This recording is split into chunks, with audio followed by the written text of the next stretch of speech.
ام معبد کے دو لفظ ہیں، ابہ الناس احسنہ من بعید واجملہ من قریب۔ کیا بتاؤں کتنا سونا تھا، دور سے آ رہا تھا سونا لگتا تھا، نیڑے آیا تو اور سونا لگتا۔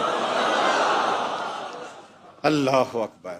اور حضرت ابو ہریرہ کہتے ہیں کل قمر لیلۃ البدر، حضور کیسے تھے؟ 14ویں رات کے چمکتے ہوئے چاند کی طرح تھے۔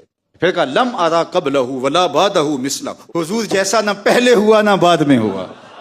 لیکن کسی کے خیال میں اگر آ جائے کہ ابو ہریرہ نے تو نہیں دیکھا تھا، نہ بعد والوں کو نہ پیچھے والوں کو، تو انہوں نے کیسے کہہ دیے؟ چلو اس سے پوچھ لیں جس نے پہلے بھی دیکھے تھے بعد والے بھی دیکھے تھے۔ وہ کون ہو سکتا ہے؟ وہ جبریل امین ہو سکتا ہے۔ بس جبریل سے پوچھا ایک دن، تم نے تو زمانے دیکھے ہیں، تم نے تو پیغمبر بھی دیکھے ہیں، تم نے تو حسین بھی دیکھے ہیں، مہجبی بھی دیکھے ہیں، پری پیکر بھی دیکھے ہیں، زہرہ نگار بھی دیکھے ہیں، تم بتاؤ تم نے بھی کوئی حضور جیسا دیکھا؟ اللہ اکبر۔ تو جبریل کیا بولے؟ قلبت مشارق الارض و مغاربہا، میں نے مشرق بھی دیکھے ہیں، میں نے مغرب بھی دیکھے ہیں، شمال بھی دیکھے ہیں، جنوب بھی دیکھے ہیں، کائنات ارضی بھی دیکھی ہے، سماوی بھی دیکھی ہے، میں نے اگلے بھی دیکھے ہیں، پچھلے بھی دیکھے ہیں، لیکن مجھے خالق حسن محمد کی قسم محمد جیسا کوئی نہیں دیکھا۔